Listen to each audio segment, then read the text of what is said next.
जानकारी लेंगे इंटरनेट के बारे में। इंटरनेट आज की एक महत्वपूर्ण आवश्यकता बन गई है। इससे आप कम्युनिकेशन कर सकते हैं, अर्थात एक दूसरे से बातचीत कर सकते हैं। आप ऑनलाइन कुछ भी इंफॉर्मेशन प्राप्त कर सकते हैं, अर्थात सर्चिंग कर सकते हैं। कई बिजनेस अब ऑनलाइन अवेलेबल हैं, अर्थात आप बिजनेस भी ऑनलाइन कर सकते हैं ई कॉमर्स की सहायता से। इसके साथ साथ एजुकेशन के क्षेत्र में भी इंटरनेट का बहुत बड़ा योगदान है। एक स्थान पर बैठा हुआ टीचर दूसरे स्थान पर बैठे हुए स्टूडेंट्स को लेक्चर दे सकता है और वहीं से स्टूडेंट्स भी अपने क्वेश्चन पूछ सकते हैं। इसके अलावा एंटरटेनमेंट में भी इंटरनेट का बहुत बड़ा स्थान है। आप ऑनलाइन गेम्स खेल सकते हैं, ऑनलाइन मूवीज देख सकते हैं, ऑनलाइन मैचेस देख सकते हैं। तो इंटरनेट बहुत बड़ी आवश्यकता बन गई है। इंटरनेट के इस अध्याय के भाग में हम देखेंगे कि इंटरनेट के लाभ क्या हैं और इसके लिए मुख्य किन किन चीजों की आवश्यकता है और इसके साथ साथ हम इंटरनेट का प्रयोग किस प्रकार कर सकते हैं। छोटे छोटे नेटवर्क से मिलके बना हुआ एक बहुत बड़ा नेटवर्क, जिसमें बहुत सारे कंप्यूटर शामिल हैं और कंप्यूटर आपस में इंफॉर्मेशन का आदान प्रदान भी करते हैं। इस प्रकार के सिस्टम को हम इंटरनेट कहते हैं। इंटरनेट के द्वारा न केवल इंफॉर्मेशन का आदान प्रदान होता है बल्कि सर्विसेज का आदान प्रदान भी हो सकता है। और इसके अलावा इंटरनेट के बहुत सारे लाभ हैं। यदि हम बात करें कि इंटरनेट हमें क्यों जरूरी है, तो इसके लाभों से हमें ज्ञान हो जाएगा कि ये बहुत जरूरी है। सबसे पहले बात करते हैं इसके सबसे बड़े लाभ की, इंफॉर्मेशन। हम किसी भी टॉपिक के बारे में किसी भी समय और कितनी भी जानकारी हम इंटरनेट से ले सकते हैं। और इंटरनेट पे बहुत सारी जानकारी फ्री ऑफ कॉस्ट अवेलेबल रहती है और इसलिए हम इसको आसानी से प्राप्त भी कर सकते हैं। जो जानकारी है वो टेक्सचुअल फॉर्मेट अर्थात अक्षरों में, वीडियो फॉर्मेट यानी कि वीडियोस में और ऑडियो फॉर्मेट यानी कि ऑडियो फाइल्स में भी उपलब्ध रहती है। हमारे पास इंफॉर्मेशन को ढूंढने के लिए बहुत सारी वेबसाइट्स अवेलेबल रहती हैं जिनको हम सर्च इंजन्स कहते हैं। जो मुख्य सर्च इंजन्स हैं उनमें सबसे प्रमुख है गूगल, याहू और बिंग। इन सर्च इंजन्स का प्रयोग करते हुए आप अपनी मनचाही इंफॉर्मेशन को इंटरनेट से प्राप्त कर सकते हैं। इंटरनेट का जो दूसरा सबसे बड़ा बेनिफिट है वो है कम्युनिकेशन। इंटरनेट एक बहुत ही आसान माध्यम है एक स्थान से दूसरे स्थान पर बातचीत करने के लिए, मैसेज पहुंचाने के लिए। हमारे पास इंटरनेट पे मुख्यतः ईमेल, चैटिंग, मैसेजिंग, पोस्टिंग तरह की कम्युनिकेशन फैसिलिटीज रहती हैं, जिसमें ईमेल फैसिलिटी बहुत ज्यादा पॉपुलर है, जिसके अंतर्गत आप अपनी ईमेल यानी कि इलेक्ट्रॉनिक मेल को इंस्टेंटली दूसरी जगह पहुंचा सकते हैं, जिससे कि इंफॉर्मेशन का आदान प्रदान हो सकता है। आप ईमेल में अपना मैसेज लिखते हैं और जिसको भेजना है उसका एड्रेस लिखते हैं, वो इंफॉर्मेशन कुछ ही सेकंड्स में प्राप्त हो जाती है दूसरी तरफ। इसी तरह से एक चैटिंग फैसिलिटी अवेलेबल रहती है जिसके अंतर्गत आप बातचीत कर सकते हैं दूसरे व्यक्ति से। इसमें दूसरा व्यक्ति आपसे काफी दूर बैठा हो सकता है। आपके पास 3 तरह की मुख्य चैटिंग अवेलेबल रहती है। सबसे प्रमुख है टेक्सचुअल चैटिंग, जिसमें आप टाइप कर करके इंफॉर्मेशन या मैसेज को पहुंचाते हैं। दूसरी तरह की चैटिंग में वॉइस चैटिंग अवेलेबल रहती है, जिसमें आप बोल के एक दूसरे से बातचीत कर सकते हैं, बिल्कुल मोबाइल की तरह। और तीसरी चैटिंग जो हमारे पास अवेलेबल रहती है वो है वीडियो चैटिंग। एक स्थान से दूसरे स्थान पर आप बातचीत करते हुए अपनी तस्वीर भी देख सकते हैं और इस तरह की चैटिंग को वीडियो चैटिंग कहते हैं। इस तरह से हमारे पास आजकल बहुत सारी सोशल मीडिया वेबसाइट्स भी अवेलेबल हैं, जैसे कि फेसबुक और ऑरकुट। इन फेसबुक और ऑरकुट वेबसाइट से आप न केवल अपने फ्रेंड्स को मिल सकते हैं, खोज सकते हैं, उनके साथ जुड़ सकते हैं, बल्कि उनको मैसेज भी कर सकते हैं और इसके साथ साथ आप ऑनलाइन चैटिंग भी कर सकते हैं। इस तरह से कम्युनिकेशन का एक बहुत बड़ा माध्यम आज इंटरनेट बन गया है।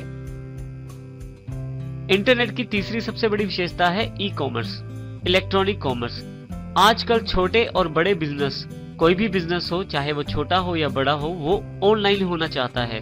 उसका कारण है कि ऑनलाइन बिजनेस से एक तो उसकी एरिया ऑफ सेल्स बढ़ जाता है, दूसरा उसके पास किसी भी तरह का अगर ऑफिस नहीं है, स्टॉक नहीं है, तो भी वो अपना बिजनेस वेबसाइट के साथ चला सकता है। ई कॉमर्स में प्रमुख आपके पास उदाहरण के तौर पे होम शॉप 18 और naaptol.com जैसी वेबसाइट्स हैं, जिसमें आप कभी भी कुछ भी वेबसाइट से देख के मंगवा सकते हैं। इस तरह से आप अपनी वेबसाइट्स भी बना सकते हैं और जिसमें लो इन्वेस्टमेंट के साथ एक अच्छा बिजनेस शुरू किया जा सकता है। तो इंटरनेट आज के समय में बहुत ही बढ़िया ई कॉमर्स का एक माध्यम बन गया है। इंटरनेट में ऑनलाइन सर्विसेज बहुत ही महत्वपूर्ण हैं। बहुत सारी ऑनलाइन सर्विसेज आपको घर बैठे बैठे ही प्राप्त हो जाती हैं, जैसे ऑनलाइन बैंकिंग सर्विसेज। आपको अब लंबी लंबी लाइनों में बैंकों में खड़े होने की आवश्यकता नहीं है, घर पे ही आप अपनी ट्रांजैक्शंस कर सकते हैं। इसी तरह से आप अपनी जॉब पाने के लिए घर से ही बायोडाटा सेंड कर सकते हैं। कुछ वेबसाइट्स जॉब रजिस्ट्रेशन की सुविधा देती हैं, जिसमें जैसे ही जॉब आती है आपके ईमेल अकाउंट पे उसकी सूचना आपको भेज दी जाती है। इसके साथ ही आप घर बैठे बैठे ऑनलाइन टिकट भी बुक करवा सकते हैं। इसमें आप रेलवे टिकट्स हो या मूवी टिकट्स हो, घर पे बैठे बैठे ही खरीद सकते हैं।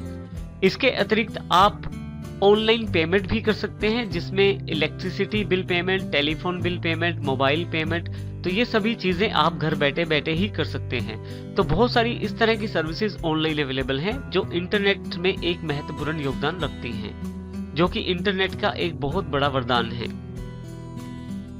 इन सब चीजों के पश्चात एक मुख्य चीज जो एंटरटेनमेंट है, वो भी इंटरनेट से आपको अवेलेबल हो जाता है। मान लीजिए आप किसी कारण से अपना सीरियल नहीं देख पाए या मूवीज नहीं देख पाए, ऑनलाइन बहुत सारी वेबसाइट्स हैं जो आपको सीरियल्स और मूवीज देखने की मदद करती हैं, जैसे कि youtube.com, जिसमें आप अपना मनचाहा सीरियल कभी भी देख सकते हैं। इसके अलावा आप वहां ऑनलाइन सॉन्ग्स भी सुन सकते हैं, और अब तो वेबसाइट्स ऑनलाइन क्रिकेट मैचेस भी लाइव टेलीकास्ट करती हैं। आप घर बैठे बैठे मैचेस भी देख सकते हैं इंटरनेट की सहायता से। एंटरटेनमेंट में आपके पास ऑनलाइन गेम्स भी अवेलेबल रहती हैं। आप घर बैठे बैठे दूसरे फ्रेंड्स के साथ, जो कि कहीं और बैठा है, उसके साथ मिलके एक ही वेबसाइट पे गेम्स खेल सकते हैं, और ये बिल्कुल ऐसा आभास देती है कि आप दोनों एक ही स्थान पे गेम खेल रहे हैं। इंटरनेट ने जो एक महत्वपूर्ण भूमिका निभाई है वो है एजुकेशन के सेक्टर में। एजुकेशन में एक बहुत महत्वपूर्ण क्रांति है इंटरनेट के द्वारा।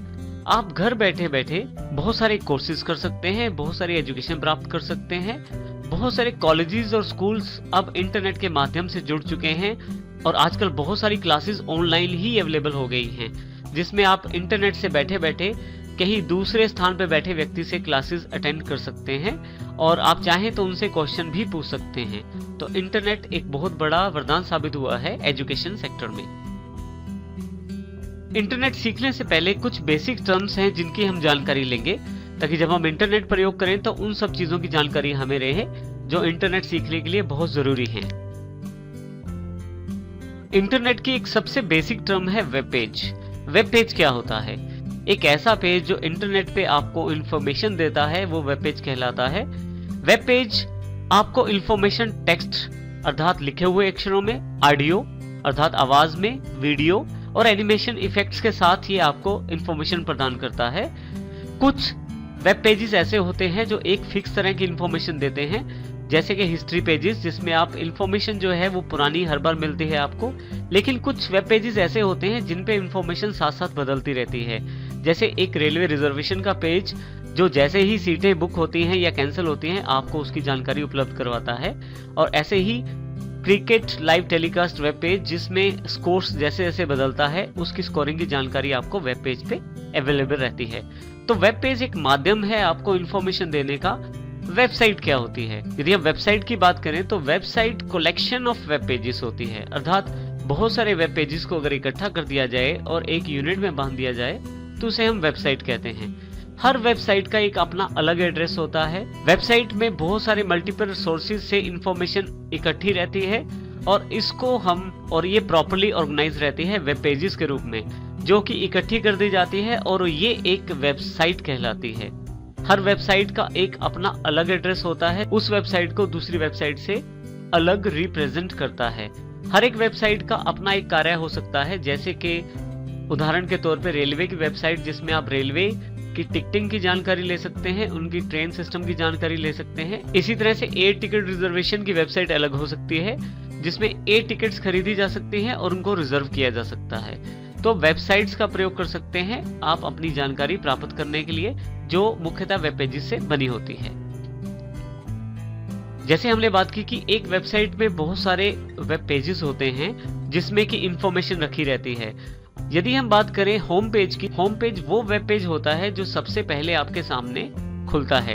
यानी कि जब आप वेबसाइट का एड्रेस डालते हैं तो आपके सामने जो सबसे पहला पेज खुलता है वो होम पेज कहलाता है, जिस पे बाकी पूरी वेबसाइट में जाने के लिए लिंक्स अवेलेबल रहते हैं। इस तरह से होम पेज एक तरह से सबसे पहला पेज होता है वेबसाइट का जो आपके सामने खुलता है जब आप वेबसाइट खोलते हैं, और ये आपको एक इंडेक्स जैसी फैसिलिटी देता है जिसमें आप बाकी पेजेस पे वहीं से जा सकते हैं। जब भी आप कोई वेबसाइट खोलते हैं तो सबसे पहले जो पेज आपके पास उपलब्ध रहता है वो एक होम पेज रहता है, परंतु बाकी पेजेस पे जाने के लिए वहां पे लिंक्स अवेलेबल रहते हैं। इन लिंक्स को हम हाइपरलिंक्स कहते हैं। जिस लिंक पे आप क्लिक करते हैं उस तरह के पेज पे आपको ले जाया जाता है, और इस तरह के लिंक्स का प्रयोग करके आप एक पेज से दूसरे पेज पे जा सकते हैं। जब आप एक लिंक पे क्लिक करके दूसरा पेज खोलते हैं तो हो सकता है उसमें भी काफी सारे लिंक्स अवेलेबल रहें जो आपको अन्य पेजेस पे ले जाएं। किसी भी वेबसाइट को खोलने के लिए आपको सॉफ्टवेयर की आवश्यकता पड़ती है जिसे हम ब्राउजर कहते हैं। मुख्यतः आपके कंप्यूटर में इंटरनेट एक्सप्लोरर जो आप विंडोज के साथ अवेलेबल रहता है वो मिल जाता है। आप चाहें तो गूगल क्रोम डाउनलोड कर सकते हैं या मोजिला फायरफॉक्स का प्रयोग कर सकते हैं। ये तीनों सॉफ्टवेयर्स के नाम हैं और तीनों ब्राउजर्स हैं जिनका प्रयोग हम वेबसाइट्स खोलने के लिए करते हैं। अच्छा, एक वेबसाइट को दूसरी वेबसाइट से अलग करने के लिए उसका एड्रेस अलग रखा जाता है। हर एक वेबसाइट का एक अपना एड्रेस होता है। वेबसाइट के एड्रेस को यूआरएल भी कहते हैं, यूनिफॉर्म रिसोर्स लोकेटर। तो हमारे पास वेबसाइट का जो एड्रेस रहता है कुछ इस फॉर्मेट में रहता है, जैसे यहाँ उदाहरण के तौर पे www.google.com। यहाँ पे www जो है वर्ल्ड वाइड वेब को इंडिकेट करता है, जबकि गूगल जो है वो एक वेबसाइट का नाम है। .com इसकी टाइप की जानकारी देता है कि वेबसाइट किस प्रकार की है, जिसमें कॉम एक कमर्शियल वेबसाइट की जानकारी देता है। तो किसी भी वेबसाइट को खोलने के लिए आपको ब्राउजर में इस वेबसाइट का एड्रेस डालना जरूरी रहता है। जिस भी वेबसाइट का आप एड्रेस ब्राउजर के एड्रेस बार में डालते हैं और जैसे ही एंटर करते हैं उस वेबसाइट को आप अपने कंप्यूटर पे ब्राउजर के माध्यम से देख सकते हैं। यहाँ हम वेब एड्रेसेस को एक बार फिर से जान लेते हैं। वेबसाइट का जो एड्रेस होता है उसमें यदि हम यहाँ ध्यान दें तो ये एक वेबसाइट का एड्रेस दिया गया है, http://2 है और उसके बाद www.yahoo.com। इसमें सबसे पहला भाग http:// ये आपको ये जानकारी देता है कि वेबसाइट की जानकारी का आदान प्रदान करने के लिए एक स्पेशल रूल को फॉलो किया गया है, जो रूल है HTTP अर्थात हाइपर टेक्स्ट ट्रांसफर प्रोटोकॉल। इसी के साथ दूसरा जो भाग है www, ये जानकारी देता है कि आपकी वेबसाइट जो है वो इंटरनेट अर्थात वर्ल्ड वाइड वेब पे अवेलेबल है। और इसी तरह से नेक्स्ट जो पार्ट है वो है वेबसाइट का नाम। यहाँ पे हम वेबसाइट www. के पश्चात हम वेबसाइट का नाम डालते हैं। ये वेबसाइट का नाम अलग अलग वेबसाइट्स के लिए अलग अलग होता है। एक ही नाम से एक वेबसाइट ही अवेलेबल रहती है। तो यहाँ पे याहू जो है वो एक वेबसाइट का नाम है। नेक्स्ट जैसे .com, ये टाइप ऑफ वेबसाइट की जानकारी देता है, वेबसाइट किस प्रकार की है। COM जो है वो कमर्शियल वेबसाइट्स को रिप्रेजेंट करता है। इसी तरह से अगर पीछे .gov रहता है तो वो गवर्नमेंट वेबसाइट्स को रिप्रेजेंट करता है। तो इस प्रकार आप अलग अलग टाइप ऑफ वेबसाइट को पहचान सकते हैं लास्ट एलिमेंट देखते ही। इस प्रकार से हम वेब एड्रेसेस का प्रयोग करते हैं। इंटरनेट का प्रयोग करने के लिए आपको ब्राउजर्स की आवश्यकता पड़ती है। आपकी विंडोज में इंटरनेट एक्सप्लोरर के रूप में एक ब्राउजर पहले से ही अवेलेबल रहता है। यदि आप यहाँ स्टार्ट बटन के साथ नीचे देखें तो ये ई जैसा जो निशान है ये इंटरनेट एक्सप्लोरर जो कि एक ब्राउजर है जिस सॉफ्टवेयर से आप इंटरनेट प्रयोग कर सकते हैं, ये उसका निशान है। इसी तरह से यदि आप यहाँ देखें तो ये गूगल क्रोम का निशान है, ये भी एक ब्राउजर है, online free of cost available रहता है। यदि आपके पास यहाँ क्विक आइकॉन्स पे ये अवेलेबल नहीं है तो आप स्टार्ट पे क्लिक करें, आपके सामने स्टार्ट बार खुल जाएगी। इंटरनेट एक्सप्लोरर खोलने के लिए आप देखें यदि आपने रिसेंटली यूज किया है तो यहाँ पे अवेलेबल हो जाएगा, अन्यथा आप ऑल प्रोग्राम्स पे क्लिक करें। ऑल प्रोग्राम्स में यदि आप क्लिक करें तो देखें आपके पास यहाँ पे इंटरनेट एक्सप्लोरर के रूप में ब्राउजर अवेलेबल है। जैसे ही इसे मैं क्लिक करता हूँ मेरे पास इंटरनेट एक्सप्लोरर की ब्राउजिंग विंडो ओपन हो जाती है। और यदि आप इस ब्राउजर को देखें ध्यान से तो सबसे ऊपर एक टाइटल बार है, जो वेबसाइट आपके पास खुली हुई है उसका टाइटल यहाँ शो किया जा रहा है। इसी के साथ बेसिक विंडोज के 3 बटन इस तरफ उपलब्ध है, एक क्लोज के लिए जिससे आप ब्राउजर को बंद कर सकते हैं। जैसे मैं इसे क्लोज कर देता हूं, अब की बार दोबारा मैं यहां से खोल लेता हूं। दूसरा बटन रिस्टोर और मैक्सिमाइज के लिए है और तीसरा मिनिमाइज के लिए है, जो आपके ब्राउजर से हटा के नीचे आइकॉन के बटन में अवेलेबल करवा देगा। आप इस पे दोबारा क्लिक करके फिर से ब्राउजर को खोल सकते हैं। अब हम देखते हैं कि ब्राउजर में वेबसाइट का एड्रेस कैसे डाला जाता है। आपके पास यहाँ ब्राउजर्स में ऊपर की तरफ वेबसाइट का एड्रेस डालने के लिए एड्रेस बार अवेलेबल रहती है। यहाँ पे आप वेबसाइट का एड्रेस डाल सकते हैं। यहाँ आप यदि ध्यान दे तो मेरे पास एक पहले से ही एड्रेस अवेलेबल है www.google.co.in, जो ये जानकारी देता है कि मेरे पास गूगल की वेबसाइट अवेलेबल है। इसी तरह से यदि मैं यहाँ www.yahoo.com एंटर कर देता हूँ तो मेरे पास yahoo.com की वेबसाइट्स खुल जाती है। तो इस प्रकार से मैं ऑनलाइन वेबसाइट्स को खोल सकता हूँ ब्राउजर्स की सहायता से। यहाँ यदि आप ध्यान दें तो आपके पास जो yahoo.com खुली है उसमें जो सबसे पहला पेज आपके सामने आया है वो आपका एक होम पेज की तरह है। यहाँ पे हम ब्राउजर के कुछ और बटन का इस्तेमाल कर सकते हैं, जैसे कि यहाँ पे यदि आप ऊपर देखें तो ये बैक बटन है जो आपको इससे पिछली वाली वेबसाइट पे ले जाएगा जो आपके पास पहले थी। जैसे ही मैं इस पे क्लिक करता हूँ मैं वापस चला जाता हूँ, क्योंकि मेरे पास इससे पहले गूगल वेबसाइट अवेलेबल थी तो मेरे पास गूगल वेबसाइट अवेलेबल हो गई है। जब भी आप किसी वेबसाइट को खोलते हैं उसका होम पेज आपके सामने अवेलेबल हो जाता है। जैसे कि हमारे पास ये एक गूगल का होम पेज अवेलेबल हो गया है। यहां से आप अपनी आवश्यकता अनुसार अलग अलग हाइपरलिंक्स पे को क्लिक करके आप अलग अलग पेजेस पे जा सकते हैं। उदाहरण के लिए जैसे यहाँ पे मेरे पास जीमेल का एक लिंक अवेलेबल है। यदि मैं इस पे क्लिक करूं तो मैं जीमेल, जो कि ईमेल एक फैसिलिटी है gmail.com के द्वारा, मैं उस पे जा सकता हूं। इसी तरह से यदि मैं न्यूज जानना चाहता न्यूज हाइपरलिंक पे क्लिक कर सकता हूं, और यदि मैं वीडियोस देखना चाहता हूं तो यूट्यूब पे क्लिक कर सकता हूं। इस तरह से हर एक हाइपरलिंक एक अलग वेबसाइट या अलग पेज को आपके सामने शो कर देता है। यदि हम गूगल के इस पेज को देखें तो इसमें एक इंफॉर्मेशन ढूंढने के लिए एक बॉक्स दिया गया है। जब आप यहाँ कुछ भी लिख के डालते हैं और गूगल सर्च पे क्लिक करते हैं तो उस वर्ड से रिलेटेड जो भी इंफॉर्मेशन गूगल के पास अवेलेबल है वो आपके सामने दिखा देता है, जो कि वेबसाइट एड्रेसेस के रूप में रहती है। अर्थात ये आपको एक तरह से उन वेबसाइट्स के एड्रेस देता है, अर्थात जिस टॉपिक या जिस वर्ड को आप ढूंढ रहे हैं उससे रिलेटेड सभी वेबसाइट्स की एक लिस्ट आपको प्रदान कर देता है, और फिर उन वेबसाइट्स पे जाके आप जो इंफॉर्मेशन जानना चाहते हैं वो जान सकते हैं। उदाहरण के लिए जैसे मैं ताजमहल टाइप करता हूं यहाँ पे, और जैसे ही यहाँ सर्च बटन पे क्लिक करता हूं तो मेरे पास नीचे की तरफ बहुत सारी वेबसाइट्स अवेलेबल हो जाएंगी जो एक फिर से हाइपरलिंक फॉर्मेट में है, जैसे ताजमहल विकिपीडिया।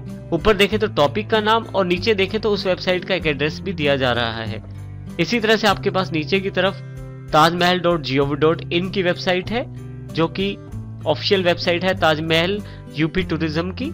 इस तरह से आपके पास नीचे तक चले जाएंगे तो काफी सारे रिजल्ट्स अवेलेबल हैं आपके, और सबसे नीचे की तरफ यहाँ पे आपको गूगल ये जानकारी दे रहा है कि इस जो आप वर्ड ढूंढना चाहते थे उससे रिलेटेड काफी सारे वेबसाइट्स अवेलेबल हैं। तो आप उन वेबसाइट्स को, और उन वेबसाइट्स का पहला ही पेज आपके सामने है। यहाँ नंबर 2 पे क्लिक करके उन वेबसाइट रिजल्ट्स का दूसरा पेज, और फिर तीसरा, और इस तरह से जितने भी पेज चाहें आप वहां से देख सकते हैं जो गूगल ने आपको एज द रिजल्ट दिए हैं। यहाँ यदि आप देखें तो आपके पास, यदि यहाँ मैं क्लिक करूं तो मेरे पास मेरी ब्राउज़र अवेलेबल हो जाएगी, जिनका प्रयोग मैं पिछली वेबसाइट्स जिन पे पहले गया हूं उनको खोलने के लिए कर सकता हूं, जैसे कि yahoo.com। जैसे ही मैं क्लिक करता हूं फिर से मेरे पास यहाँ yahoo.com अवेलेबल हो जाएगी। इसका अर्थ यह है कि चाहे तो मैं यहाँ टाइप कर सकता हूँ, चाहे तो मेरी जो हिस्ट्री है उसमें से उठा सकता हूँ, और चाहे तो जो पहले मैंने वेबसाइट्स विजिट की हैं उनका एड्रेस यहाँ स्टोर है उनमें से उठा सकता हूँ। इसी के साथ यहाँ 2 बटन और हैं। सबसे पहला बटन है स्टॉप का। यदि वेबसाइट की प्रोसेसिंग को आप रोकना चाहते हैं तो स्टॉप पे क्लिक कर दीजिए। आपकी वेबसाइट की जो प्रोसेसिंग है वो रुक जाएगी, अर्थात जितनी वेबसाइट आपके पास अवेलेबल है उतनी ही अवेलेबल रहेगी। और यदि आप चाहते हैं रिफ्रेश करना, अर्थात वेबसाइट्स का कंटेंट यदि आप चाहते हैं रिफ्रेश होके आए तो आप रिफ्रेश पे क्लिक कर दीजिए। इससे यदि कुछ चेंजेस हुए हैं साइट में तो आपके पास वो भी अवेलेबल हो जाएंगे। इस प्रकार से आप इन 3 बटनों का प्रयोग भी कर सकते हैं। मैं यहां से बैक कर लेता हूं, और बैक से फिर से मैं वापस इसी के साथ यहाँ इंटरनेट एक्सप्लोरर में बिंग सर्च इंजन का एक बॉक्स दिया गया है। आप यहाँ पे कुछ भी टेक्स्ट टाइप करके डायरेक्ट यहाँ से ढूंढ सकते हैं, जिसके लिए आपको गूगल खोलने की आवश्यकता भी नहीं रहेगी। जैसे कि मैं कुछ ताजमहल की साइट के बारे में यहाँ से जानना चाहता हूँ, तो जैसे ही मैं क्लिक करता हूँ यहाँ मेरे पास सजेशंस अवेलेबल हो जाते हैं। जिस भी सजेशन पे मैं क्लिक करता हूँ उस तरह का इंफॉर्मेशन मेरे पास यहाँ खुल जाता है। बिंग भी एक सर्च इंजन है गूगल की तरह, तो वो भी आपको साइट्स की इंफॉर्मेशन प्रदान करता है। देखिए मैंने दूसरा पेज खोल दिया है, और सबसे खास बात यहाँ ये भी है कि यहाँ पे मेरे पास जो इंफॉर्मेशन दी गई है उसके साथ कुछ सजेशन भी दिए गए हैं। जैसे कि सर्च रिलेटेड टू ताजमहल, मैंने एक ताजमहल वर्ड की सर्च की थी, उसके साथ ही यहाँ पे Taj Mahal history, Taj Mahal story, wallpapers, information, काफी सारे सजेशंस गूगल के द्वारा क्रिएट कर दिए गए हैं, और ये आप इनके द्वारा भी सर्च कर सकते हैं अपनी इंफॉर्मेशन को। मान लीजिए मुझे ताजमहल इंफॉर्मेशन चाहिए, तो जैसे ही मैं क्लिक करता हूँ फिर से मेरे पास सर्च रिजल्ट्स अवेलेबल हो जाएंगे। इस प्रकार से मैं google.com का प्रयोग कर सकता हूं किसी इंफॉर्मेशन को सर्च करने के लिए। अब हम ब्राउजर की बात करें तो नीचे की तरफ यहाँ पे स्टेटस बार अवेलेबल रहता है, जो आपको बेसिक्स जानकारी देता रहता है। देखिए जैसे ही मैं यहाँ माउस लेके जाता हूँ तो मुझे यहाँ नीचे की तरफ http://en.wikipedia.org, तो ये जानकारी देता है कि ये वेबसाइट है। यदि आप इस लिंक पे क्लिक करें तो ये वेबसाइट खुल जाएगी। तो स्टेटस बार से इस तरह की इंफॉर्मेशन आपके सामने आ जाती है। इसी तरह से मैं यदि इस पे क्लिक करता हूं तो देखिए ताजमहल आगरा.net की वेबसाइट्स का एड्रेस अवेलेबल है, और यहाँ पे tajmahal.org.uk वेबसाइट का एड्रेस अवेलेबल है। तो इस तरह से मैं स्टेटस बार से इंफॉर्मेशन देख सकता हूँ। आप चाहें तो आप कंटेंट को जूम करके भी देख सकते हैं। इसके लिए यहाँ बिल्कुल राइट हैंड साइड पे स्टेटस बार के जूम लेवल दिया गया है। आप जूम लेवल को बढ़ा भी सकते हैं और घटा भी सकते हैं। जैसे कि मैं इसको 150 कर देता हूं, तो मेरे पास यहाँ साइज जो है वो बड़ा होके आ गया है कंटेंट का, और मैं चाहूं तो यहाँ से 100 फिर से कर सकता हूं, और चाहूं तो इसका साइज कम भी कर सकता हूं, जैसे 50%। तो इस तरह से आप साइज, जो जूम लेवल साइज है, उसको आप चेंज कर सकते हैं। मैं यहाँ इसको 100% कर देता हूं। किसी भी वेबसाइट को जब हम खोलते हैं तो हम उसको डायरेक्टली उस वेबसाइट के प्लेस पे जहां से हमने शुरू किया है वहां पे खोल सकते हैं, या हम उसको अलग टैब में खोल सकते हैं। उदाहरण के लिए जैसे मैंने ताजमहल सर्च किया था तो मेरे पास काफी सारी वेबसाइट्स हैं नीचे। मैं सबसे पहले वाली वेबसाइट खोलना चाहता हूं। जैसे ही इस पे क्लिक करता हूं, जहां मेरे पास एड्रेस में google.co.in लिखा आ रहा है, वहां पे मेरे पास ये वेबसाइट खुल जाएगी जिसपे मैंने क्लिक किया है।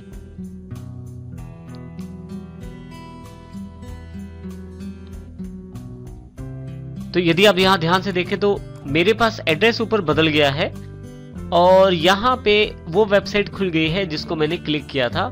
जिस वेबसाइट के हाइपरलिंक पे मैंने क्लिक किया था वो वेबसाइट मेरे पास अवेलेबल हो गई है। यहाँ से मैं बैक जा सकता हूँ फिर से गूगल पे वापस जाने के लिए। जिस वेबसाइट को मैंने क्लिक किया था उस वेबसाइट का जो कलर है वो पर्पल हो गया है, जबकि बाकी वेबसाइट्स का कलर अभी ब्लू ही है। इसका अर्थ ये है कि जो वेबसाइट्स में विजिट कर चुका हूँ, जिन वेबसाइट्स में जा चुका हूँ, उन वेबसाइट्स का कलर पर्पल हो गया है। ये यही दर्शाता है कि आप इन वेबसाइट्स पे जा चुके हैं। और जो बाकी वेबसाइट्स हैं जिन पे अभी आप नहीं गए हैं और जिनके लिंक्स यहाँ अवेलेबल हैं, वो लिंक्स अभी भी ब्लू कलर में हैं। आप यदि यहाँ ध्यान दें तो जब आप माउस को यहाँ लेके जाते हैं तो देखिए एक हाथ का आइकॉन अवेलेबल हो जाता है, जो उस वेबसाइट के साथ हाइपरलिंक की जानकारी आपको देता है। अर्थात इस टेक्स्ट के साथ एक हाइपरलिंक जुड़ा है जो कि इस वेबसाइट पे आपको लेके जाएगा। आप यदि नीचे वाले टेक्स्ट पे जाएं तो वहां पे कोई भी हाथ अवेलेबल नहीं है, जो ये जानकारी देता है कि ये जो टेक्स्ट है आपका, ये हाइपरलिंक के साथ कनेक्टेड नहीं है, या ये जो टेक्स्ट है ये आपका हाइपरलिंक टेक्स्ट नहीं है। आप चाहे तो अपनी वेबसाइट को टैब्स के रूप में भी खोल सकते हैं। टैब का अर्थ ये है कि जो वेबसाइट आपके पास खुली हुई है वो तो वही रहेगी, साथ ही एक अलग स्थान पे अर्थात अलग टैब में आप अपनी वेबसाइट को देख सकते हैं। जैसे कि इस वेबसाइट को मैं राइट क्लिक करता हूं, और यहाँ पे यदि आप ध्यान दें तो यहाँ पे ऑप्शन अवेलेबल है ओपन के। ओपन जो आपकी google.com की जगह इस tajblues.com को खोल देगा। ओपन इन न्यू टैब जो आपके इस google.com के साथ एक टैब और ऐड कर देगा जिसमें ताजमहल वाली वेबसाइट खुल जाएगी। और ओपन इन न्यू विंडो, बिल्कुल एक अलग इंटरनेट एक्सप्लोरर के साथ आपके पास ये वेबसाइट खुल जाएगी। अभी मैं यहाँ open in new tab click कर देता हूँ।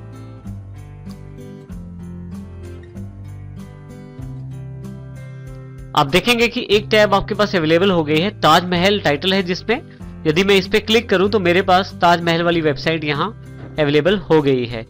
मैं चाहूं तो फिर से ये पहले वाली वेबसाइट, ये जो google.com है, जो मेरी पहली वेबसाइट है, उस पे मैं वापस आ सकता हूं। मुझे सिर्फ इस पहले वाली टैब पे क्लिक करना है। मैं अपनी आवश्यकता अनुसार जितनी टैब चाहे खोल सकता हूं और एक साथ काफी सारी वेबसाइट्स को देख सकता हूं। इंटरनेट एक्सप्लोरर में काफी सारे मेन्यूज भी अवेलेबल हैं जो इस वक्त आपके सामने तो नहीं हैं, लेकिन आप उनको शो कर सकते हैं। इसके लिए मैं ये देखिए खाली जगह जहां पड़ी हुई है, यहां मैं राइट क्लिक करता हूं और यहां मेन्यू बार आपके पास अवेलेबल हो जाएगा। जैसे ही मेन्यू बार पे मैं क्लिक करता हूं, मेरे पास यहां file, edit, view, favourites, tools और हेल्प के रूप में मेन्यूज अवेलेबल हो जाते हैं। इन मेन्यूज से आप बेसिक यूटिलिटीज का फायदा उठा सकते हैं। जैसे फाइल पे यदि आप क्लिक करें तो आप चाहें तो आप अपने वेब पेज को सेव कर सकते हैं बाद में देखने के लिए। आप इसे ऑफलाइन भी बाद में देख सकते हैं, जिसमें आपका वो कंटेंट जो सेव हुआ है वो कभी भी आप दोबारा देख सकते हैं। यदि आपके पास प्रिंटर अटैच है तो आपके पास जो भी आपकी स्क्रीन पे है उसका आप प्रिंट निकाल सकते हैं। बाद में इंफॉर्मेशन आप उसको पढ़ सकते हैं या आप अपने पास संभाल के रख सकते हैं। इसी तरह से आपके पास यहाँ पे एडिट में बेसिक यूटिलिटीज हैं, कट, कॉपी, पेस्ट।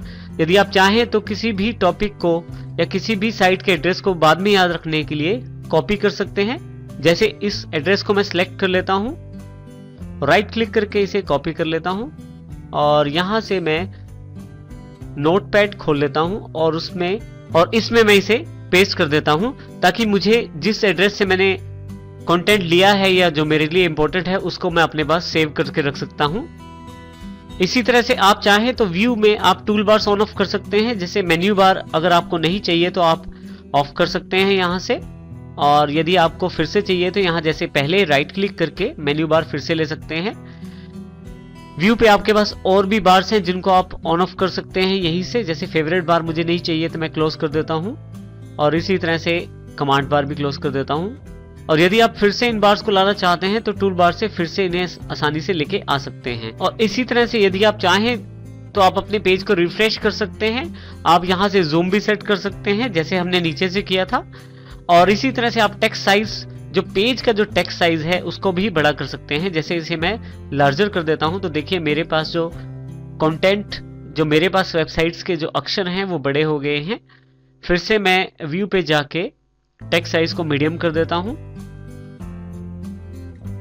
आप चाहें तो व्यू पे क्लिक करके आप फुल स्क्रीन क्लिक कर सकते हैं। फुल स्क्रीन से सभी बार्स हट जाएंगी और केवल आपके पास इंटरनेट एक्सप्लोरर का जो कंटेंट वाला पार्ट है वही दिखाया जाएगा। आप इसे फिर से छोटा करने के लिए F11 का दोबारा यूज कर सकते हैं। F11 इसकी शॉर्टकट की है। F11 से ही आप इसको फुल स्क्रीन कर सकते हैं और F11 से आप इसको दोबारा छोटा कर सकते हैं। किसी वेबसाइट को यदि आप फ्रीक्वेंटली यूज करते हैं या विजिट करते हैं तो आप उसको अपने फेवरेट्स में भी ऐड कर सकते हैं। इसके लिए फेवरेट्स मेन्यू पे जाएं, क्लिक करें, ऐड टू फेवरेट कर दें। जिस नाम से आप उस वेबसाइट को अपने पास फेवरेट्स में ऐड करना चाहते हैं वो दे सकते हैं। और आप चाहें तो यहाँ से नया फोल्डर क्रिएट करके भी आप अपनी फेवरेट वेबसाइट्स को अलग से ऑर्गेनाइज कर सकते हैं। यहाँ इसे मैं ऐड कर देता हूँ। और दोबारा इस साइट को देखने के लिए यदि आप फेवरेट्स पे जाएं तो नीचे की तरफ यहाँ जो वेबसाइट का जो लिंक है वो अवेलेबल हो गया है। नेक्स्ट टाइम आप यहीं से क्लिक करके डायरेक्ट अपनी फेवरेट वेबसाइट खोल सकते हैं। यदि आप चाहते हैं कि आपने जो वेबसाइट्स विजिट की हैं, जिन वेबसाइट्स पे आप गए हैं, उन वेबसाइट्स का रिकॉर्ड अपने ब्राउजर से हटाना चाहते हैं, टूल्स पे जाएं और डिलीट ब्राउजिंग हिस्ट्री कर दें। इसके लिए आप शॉर्टकट का प्रयोग कर सकते हैं जो कि कंट्रोल शिफ्ट और डेल है, जो आपके सामने यहाँ दिया गया है। डिलीट ब्राउजिंग हिस्ट्री करते ही आपका जो ब्राउजिंग हिस्ट्री है वो सारा हटा दिया जाएगा और जो भी आपने पेज विजिट किए थे वो पेज अब ब्राउजर अपनी मेमोरी में नहीं रखेगा और ना ही कोई उन्हें देख पाएगा। यहाँ पे एक सबसे इंपॉर्टेंट ऑप्शन सबसे लास्ट में है इंटरनेट ऑप्शंस के रूप में। जब भी आप अपना ब्राउजर खोलते हैं तो आपके पास सबसे पहला पेज कौन सा है, वो पेज का एड्रेस आप यहाँ स्टोर कर सकते हैं। जैसे यहाँ पे www.google.co.in है, तो जैसे ही मैं इंटरनेट एक्सप्लोरर खोलता हूँ मेरे पास google.co.in का पेज खुल जाता है। आप चाहें तो आप अपनी रिक्वायरमेंट के अकॉर्डिंग इस पेज को बदल सकते हैं। जिस पेज का एड्रेस यहाँ देंगे वो पेज आपके पास सबसे पहले अवेलेबल हो जाएगा जब आप ब्राउजर ओपन करेंगे। इसी तरह से यहाँ पे भी आपका ब्राउजिंग हिस्ट्री डिलीट करने का बटन है। आप चाहे तो यहाँ पे डिलीट प्रेस कर सकते हैं। इसके अतिरिक्त delete browsing history on exit, जब भी आप एग्जिट करें तो डिलीट हो जाए आपकी ब्राउजिंग हिस्ट्री, आप इसको सिलेक्ट भी कर सकते हैं और यहां आप इन ऑप्शंस को एप्लीकेबल करने के लिए ओके कर सकते हैं। फाइनली आपके पास माइक्रोसॉफ्ट द्वारा हेल्प प्रदान की गई है। किसी भी टॉपिक की हेल्प यदि आप जानना चाहते हैं तो आप इंटरनेट एक्सप्लोरर हेल्प का प्रयोग कर सकते हैं। जैसे ही आप इस पे क्लिक करते हैं, इंटरनेट एक्सप्लोरर से रिलेटेड सारी हेल्प आपके पास अवेलेबल हो जाएगी। यहाँ आपके सामने विंडोज हेल्प एंड सपोर्ट का एक विंडो ओपन हो गया है, जिसमें आप अपने इंटरनेट एक्सप्लोरर की जानकारी ले सकते हैं। किसी पर्टिकुलर टॉपिक के बारे में जानने के लिए आपको केवल यहाँ लिखना है और उसकी इंफॉर्मेशन भी आपके पास यहाँ नीचे अवेलेबल हो जाती है। बार बार इन मेन्यूज में जाने के बजाय आप डायरेक्टली मेन कमांड्स अपने टूल बार से चला सकते हैं। जैसे कि मेरे पास यहाँ फेवरेट बार अवेलेबल है। यदि आप समय बचाना चाहते हैं और बार बार इन मेन्यूज पे नहीं जाना चाहते तो आप कुछ ऑप्शंस को आप टूल बार्स की सहायता से प्रयोग कर सकते हैं। इसके लिए आप उन टूल बार्स को जो आप ज्यादा प्रयोग करते हैं यहाँ रख सकते हैं। जैसे मैं राइट क्लिक करके फेवरेट बार क्लिक कर देता हूँ तो मेरे पास यहाँ फेवरेट बार अवेलेबल हो जाती है। फेवरेट बार पे यदि मैं यहाँ क्लिक करूं तो देखें आपके पास यहाँ बिल्कुल वही लिंक अवेलेबल है जो मेरे पास मैंने फेवरेट्स में ऊपर स्टोर किया था। तो आप इस तरह से बार्स का प्रयोग कर सकते हैं। कुछ बार्स जब आप कोई पर्टिकुलर वेबसाइट विजिट करते हैं तो वो अपनी प्रमोशन के लिए भी आपके ब्राउजर में ऐड कर देते हैं। आप चाहें तो उनको हटा भी सकते हैं। जैसे कि मेरे पास यही राइट क्लिक करके ये अवास्ट की एक बार मेरे पास अवेलेबल है, जो कि एक एंटीवायरस के द्वारा एक बार प्रदान की गई है। यदि मैं इसे क्लोज करना चाहता हूं तो मैं यहाँ क्लिक कर देता हूं। मेरे पास ऑप्शन मांगा जाएगा, do you want to disable this add on. यदि मैं डिसेबल करना चाहता हूं तो डिसेबल कर देता हूं। तो आप देखेंगे कि यहाँ से अवास्ट वाली जो बार है वो हट गई है। इस प्रकार से आप अपने ब्राउजर की बेसिक ऑप्शंस का प्रयोग कर सकते हैं। इंटरनेट में ईमेल एक बहुत इंपॉर्टेंट फैसिलिटी है जिसका प्रयोग हम ईमेल सेंड करने और रिसीव करने में कर सकते हैं। और इसका सबसे बड़ा लाभ ये है, ये कुछ ही सेकंड्स में दूसरे व्यक्ति के पास हमारा मेल चला जाता है, पहुंच जाता है। इसीलिए इसे ईमेल यानी कि इलेक्ट्रॉनिक मेल कहते हैं। ये एक ऐसा सिस्टम है जिसमें हम मेल्स रिसीव कर सकते हैं, मेल्स को सेंड कर सकते हैं और उनको बाद में प्रयोग करने के लिए स्टोर भी कर सकते हैं। हमें ईमेल अकाउंट प्रयोग करने के लिए दो चीजों की आवश्यकता होती है। एक यूजर नेम जो हमारी आइडेंटिटी होता है और दूसरा हमारे पास एक पासवर्ड जिससे हम अपना ईमेल अकाउंट खोल सकते हैं। ये दोनों चीजें यूजर नेम और पासवर्ड हम जब ईमेल अकाउंट बनाते हैं तो हमें ये दोनों प्राप्त हो जाती हैं। यहाँ एक खास बात ये है, हम जिस वेबसाइट पे ईमेल बनाते हैं उसका नाम हमारे ईमेल यूजर नेम के साथ जुड़ जाता है। जैसे यहाँ यदि हम ध्यान दें तो isstworld@gmail.com, isstworld मेरा यूजर नेम है और एट के बाद वाला जो नाम है उस वेबसाइट का है जहाँ मेरा ईमेल अकाउंट है। यदि हम दूसरा एग्जांपल देखें, वरिंदर सिंह 2079 ये मेरा यूजर नेम है। @yahoo.com का अर्थ है कि मेरा जो ईमेल अकाउंट है वो yahoo.com वेबसाइट पे अवेलेबल है।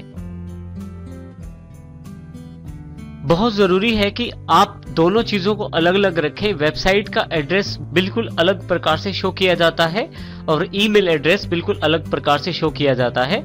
जैसे यहाँ उदाहरण के तौर पे www.google.com एक वेबसाइट का एड्रेस है और isstworld@gmail.com एक ईमेल का एड्रेस है। तो इस प्रकार से दोनों में भिन्नता रहती है। इन दोनों में कोई भी कंफ्यूजन मत रखिएगा। ईमेल की सुविधा का प्रयोग करने से पहले आपके पास ईमेल अकाउंट होना चाहिए। हम अब ईमेल अकाउंट बनाना सीखेंगे। ईमेल काफी सारी वेबसाइट्स के द्वारा प्रदान की जाती हैं, जैसे कि gmail.com, yahoomail.com, rediffmail.com और इस तरह से hotmail.com। उस वेबसाइट का एड्रेस यहाँ एंटर करना है जिस वेबसाइट पे हमें मेल अकाउंट बनाना है। क्योंकि मुझे जीमेल पे अकाउंट बनाना है तो यहाँ मैं gmail.com लिख के एंटर प्रेस कर देता हूँ। तो जैसे ही एंटर प्रेस करता हूँ मेरे पास जीमेल अकाउंट ओपन हो जाता है। अगर मेरे पास पहले से यूजर नेम और पासवर्ड अवेलेबल है, अर्थात मैंने पहले ही अकाउंट बना रखा है, तो मैं यहाँ यूजर नेम और पासवर्ड टाइप करके साइन इन कर सकता हूँ, अर्थात अपना जो मेल अकाउंट है वो खोल सकता हूँ। परंतु यदि आपके पास अकाउंट नहीं है तो आपको पहले अकाउंट बनाना पड़ेगा। इसके लिए सबसे पहले आप क्रिएट एन अकाउंट पे क्लिक करें।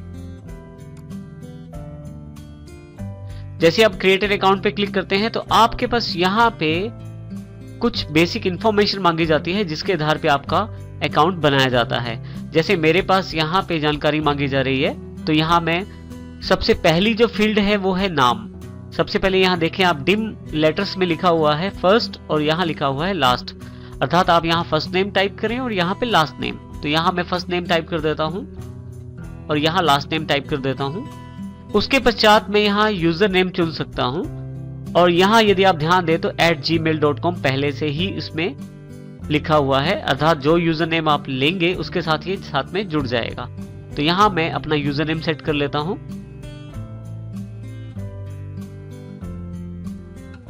तो मैंने नाम लिखा है singh-varinder2079 @gmail.com।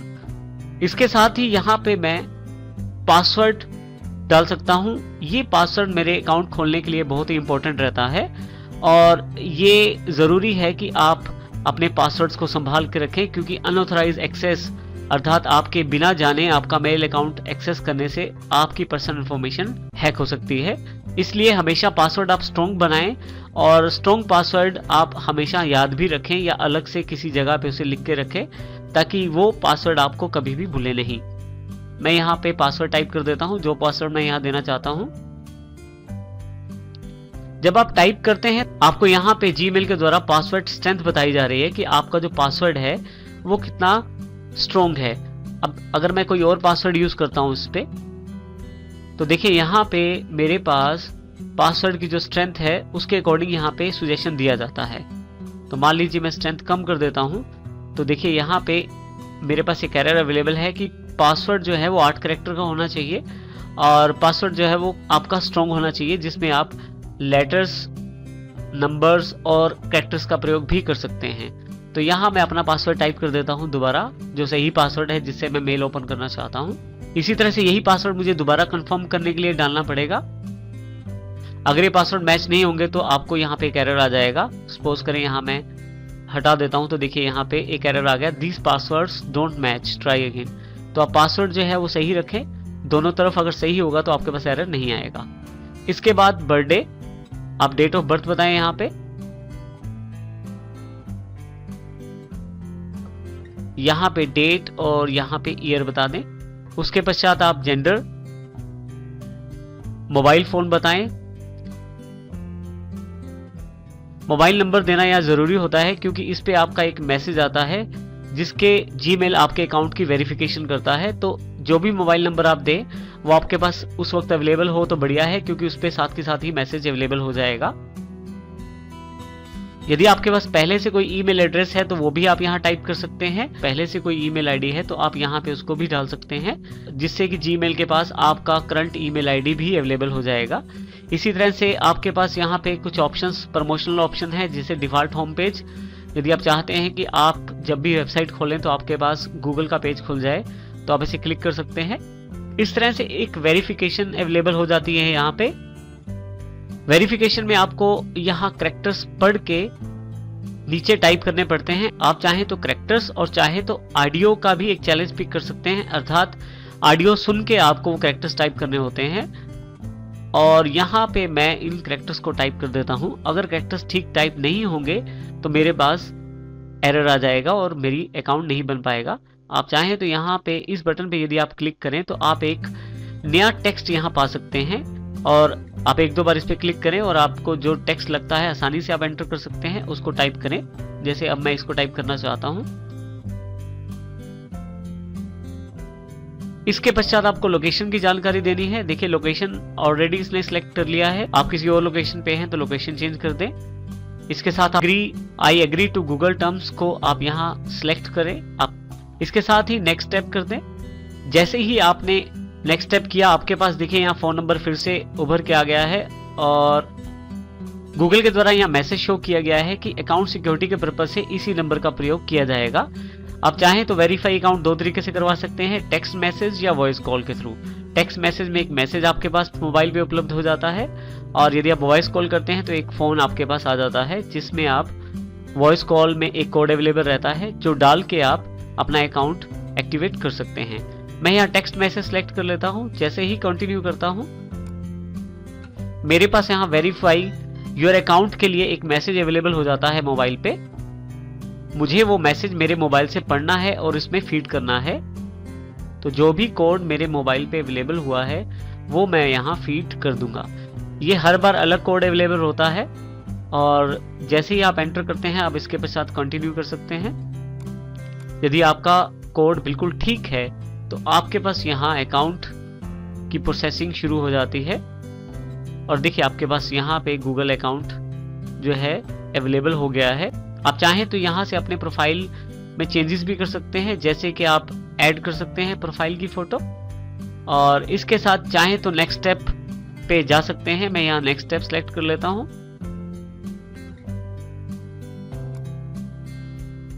जैसे नेक्स्ट स्टेप जाता हूं तो मेरे पास यहाँ इंफॉर्मेशन अवेलेबल हो जाती है। आपका ईमेल अकाउंट अवेलेबल हो गया है और जो ईमेल अकाउंट है वो यहाँ पे आपको दिखाया गया है। ये मेरे पास नया ईमेल अकाउंट मेरा बन गया है। इस अकाउंट के साथ मैं अपने मैसेजेस को सेंड और रिसीव कर सकता हूँ और उनमें मैनेज भी कर सकता हूँ और बाद के प्रयोग के लिए उन्हें स्टोर भी कर सकता हूँ। यहाँ पे मैं कंटिन्यू टू जीमेल कर देता हूँ। जैसे ही कंटिन्यू टू जीमेल करता हूं, देखिए मेरे पास यहाँ मेरे ईमेल अकाउंट की लोडिंग होनी शुरू हो गई है, अर्थात ईमेल अकाउंट ओपन होने जा रहा है। यदि आपके पास नेट काफी स्लो हो तो आप इस ऑप्शन का प्रयोग भी कर सकते हैं, लोड बेसिक एचटीएमएल का, जिससे कि आपका नेट स्लो होने के पश्चात भी आपका जो ईमेल अकाउंट है आपके पास अवेलेबल हो जाएगा। अब यहाँ पे आपके पास एक वेलकम मैसेज है, यहाँ मैं इसे क्लोज कर देता हूँ। देखिए जैसे ही मैं यहाँ पे कंटिन्यू करता हूँ मेरे पास मेरा जो ईमेल अकाउंट है मेरे सामने आ जाता है। यह एक बेसिक व्यू है ईमेल अकाउंट का। लेफ्ट साइड पे आपके पास बेसिक ऑप्शन है जैसे कि इनबॉक्स, जिससे आपके पास जो मेल्स आई हैं या रिसीव हुई हैं उनको आप चेक कर सकते हैं। स्टार रेट पे यदि आप क्लिक करें तो यहाँ पे अभी मैसेज खाली है। आप चाहें तो कुछ मैसेजेस को आप स्टार रेट करके अपने पास यहाँ सेव कर सकते हैं। इसी तरह से इंपॉर्टेंट मेल्स एक अलग से सेगमेंट है, आप यहाँ इंपॉर्टेंट मेल्स को सेव कर सकते हैं। यदि आपने कोई मेल भेजी हुई है इस अकाउंट से तो सेंट मेल से आप वो मेल्स चेक भी कर सकते हैं। इसी तरह से ड्राफ्ट्स हैं, यदि आप कोई मेल लिख लेते हैं और उसी समय आप उस मेल को नहीं भेजना चाहते तो आप उसको ड्राफ्ट्स में सेव कर सकते हैं और बाद में आवश्यकता पड़ने पे उसे सेंड भी कर सकते हैं। नई मेल लिखने के लिए आपके पास कंपोज का एक बटन अवेलेबल रहता है, इस बटन का प्रयोग करके आप नई मेल लिख सकते हैं। इसके अतिरिक्त इस तरफ आपके प्रोफाइल की जानकारी दी गई है। यहाँ यदि मैं क्लिक करूं तो मेरे पास मेरा नाम, मेरे अकाउंट का नाम और अकाउंट की बेसिक डिटेल्स दी गई हैं और इसी तरह से यहाँ से मैं साइन आउट भी कर सकता हूँ, अर्थात अपने मेल से बाहर आ सकता हूँ। अब मैं इसे साइन आउट करता हूँ और यहां से बाहर आ जाता हूं। इस प्रकार से आप अपना अकाउंट बना सकते हैं। ईमेल अकाउंट बनाते समय कुछ खास बातें भी हैं, जैसे कि हमारे पास यहाँ बिल्कुल ईमेल का फॉर्म वही अवेलेबल है जो मैंने कुछ समय पहले भरा है। अगर मैं उसी नाम को दोबारा लेने की कोशिश करता हूं तो someone already has that user name, try another, एक मैसेज जीमेल की तरफ से आ गया है कि आप ये नाम का यूज नहीं कर सकते क्योंकि ऑलरेडी इस नाम का यूजर पहले से अवेलेबल है। तो आपको ये नाम बदलना पड़ेगा और आप फिर इसका प्रयोग कर सकते हैं। इसी तरह से कोई फील्ड जिसमें आप कोई भी वैल्यू नहीं भरते तो आपके पास उसका भी एक एरर मैसेज अवेलेबल हो जाता है। जैसे यहाँ पे एक एरर मैसेज अवेलेबल हो गया है, you can't leave this empty. तो इसका अर्थ है कि आपको ये सभी फील्ड्स भरनी जरूरी हैं।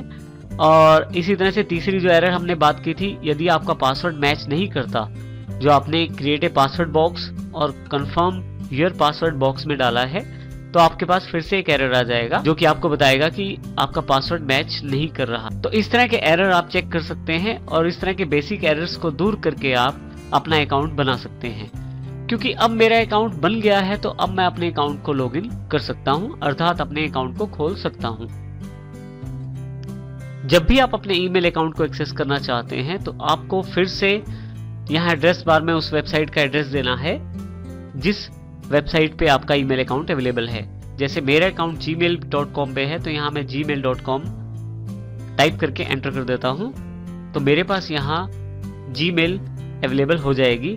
अब यहाँ यदि देखें तो क्योंकि मेरे पास अब अकाउंट है तो यहाँ यूजर नेम और पासवर्ड डाल के मैं साइन इन कर सकता हूँ। तो यहाँ सबसे पहले मैं यूजर नेम डालता हूँ,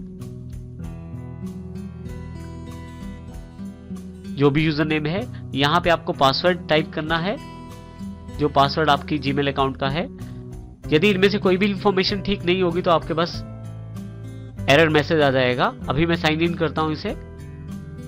जैसे साइन इन करते हैं तो आपके पास यहाँ पे एक मैसेज अवेलेबल हो जाता है, do you want Internet Explorer to remember this password. क्या आप चाहते हैं कि इंटरनेट एक्सप्लोरर जो आपका ब्राउजर है आपके द्वारा दिए गए इस मेल पासवर्ड को याद रखे।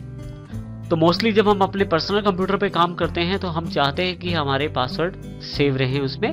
लेकिन जब आप कहीं साइबर कैफेज या बाहर किसी पब्लिक प्लेस पे इंटरनेट का यूज करते हैं या किसी दूसरे के कंप्यूटर पे कार्य करते हैं तो आप चाहते हैं कि आपका जो मेल का पासवर्ड है या किसी भी तरह का कोई पासवर्ड है वो आपका ब्राउजर उसे स्टोर ना रखे।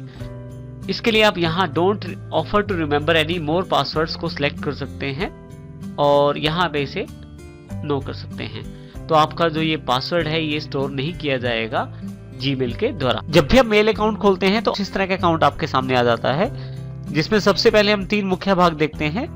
यहाँ सबसे पहले टू, यहाँ पे हमें उस व्यक्ति का मेल आईडी देना है जिसको हम मेल करना चाहते हैं। यदि हम एक से अधिक व्यक्तियों को मेल करना चाहते हैं तो कोमा लगा के या @cc और @bcc के साथ एक से अधिक व्यक्तियों को एक साथ मेल कर सकते हैं। साथ ही हमें यहाँ पे सब्जेक्ट देना है, अर्थात हमारा जो मैसेज है वो किस सब्जेक्ट किस विषय से रिलेटेड है वो हम यहाँ बता सकते हैं। जब भी मेल भेजी जाती है तो दूसरे व्यक्ति के पास ये सब्जेक्ट हाईलाइटेड होकर मेल मैसेज के रूप में पहुंचता है, जिससे कि वो सब्जेक्ट को देखकर मेल पढ़ता है। इसी तरह से हमारे पास यहाँ ये जो बॉक्स है ये मैसेज बॉक्स है, जिसमें हमें उस मैसेज को लिखना है जो मैसेज हमें भेजना है। इसके लिए सबसे पहले देखिए, जैसे मैं एक लाइन टाइप कर लेता हूं। यहाँ पे जब भी आप कोई लाइन टाइप करते हैं तो आप उस पे बेसिक टेक्स्ट फॉर्मेटिंग कर सकते हैं। उदाहरण के तौर पे मेरे पास यहाँ एक लाइन लिखी हुई है और मैं चाहता हूं इसको बोल्ड करना, तो जो पार्ट मुझे बोल्ड करना है उसको सिलेक्ट कर लूंगा यहाँ से मैं। यहाँ पे देखें तो बेसिक टेक्स्ट फॉर्मेटिंग के बहुत सारे ऑप्शंस अवेलेबल हैं, बारी बारी से हम इनको देखते हैं। सबसे पहले बोल्ड, जैसे ही मैं क्लिक करता हूँ यहाँ पे देखिए मेरा जो टेक्स्ट है वो बोल्ड हो गया है।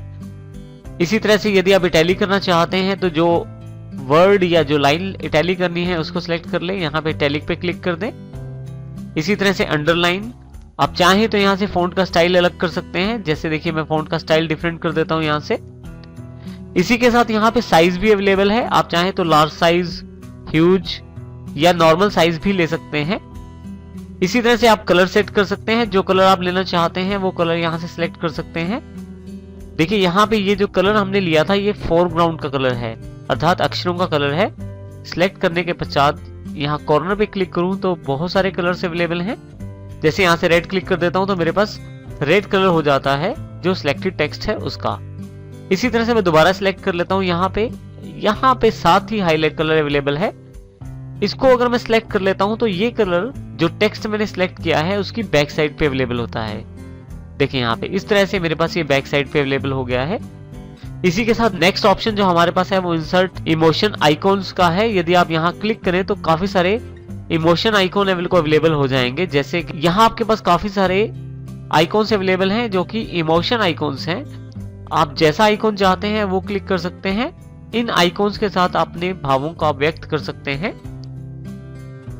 और इसी के साथ आपके पास यहाँ लिंक का बटन भी अवेलेबल है। यदि आप चाहते हैं किसी वर्ड के साथ आप किसी साइट का लिंक जोड़ना चाहते हैं तो वो भी आप दे सकते हैं।